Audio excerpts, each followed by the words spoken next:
The Valentine's Week by M. Karthika Santosh. Chapter 1. Rose Day. Birds chirping in the trees, gently dancing to the perfect gust of wind. It was a lovely Sunday evening, enough for all sorts of playfulness and pleasure. The February weather, with that pleasant amount of chillness and freshness in the air, made it a pleasant ambience for everyone to enjoy the day. There were toddlers playing gleefully with their jovial young parents and unmarried couples spending the best time of their youth. The winter was just nearing its end, and people did not want to miss the last few cold days of the year before the arrival of the scorching sun. And there she was, sitting in the park in her usual spot, a lovely bench under a big tree, devouring a book on the importance of healthy lifestyle. She noticed that there were more people in the park that day than usual and wondered if it was because of the week. As soon as she got to realize it was because of the Rose Day, seeing many couples holding roses with infectious smiles, she put her book aside for a while to check her cell phone and saw that her WhatsApp was full of unread messages. And she knew at once they were all but Rose Day wishes. She sighed for a moment and put her phone down, aware of the fact that her Instagram, Twitter, and Facebook were all full of messages as usual. She knew that they were going to be flooded with messages and notifications for the whole week thereafter, the Valentine's Day week. Not that she ignored the love shown to her by her fans. As a matter of fact, her fans were the reason she had managed to survive in a world where she had no one to claim as hers. But she did not find being gifted, wished, and tagged to post meaningful. She failed to connect to people thus and always desired something deeper and more real. No longer had she got back to her book than her thoughts started to wander again. Why do people give roses meant to wither in a day or two at most? They could instead give plants in pots and see them grow like their love. I should perhaps write in a post about it. She had always been saddened by the sight of beautiful roses sent by her fans going dead the very next day. "Excuse me, ma'am," she heard a sweet voice when she was just about to start reading again. There was a young man standing with a lovely smile, holding a potted rose plant. He seemed to possess a strangely captivating aura, and she certainly all of a sudden liked something about him as usual. "Happy Rose Day,"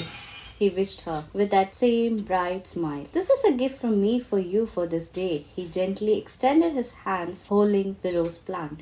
Surprised and rather puzzled, she looked at the plant and then looked on at him.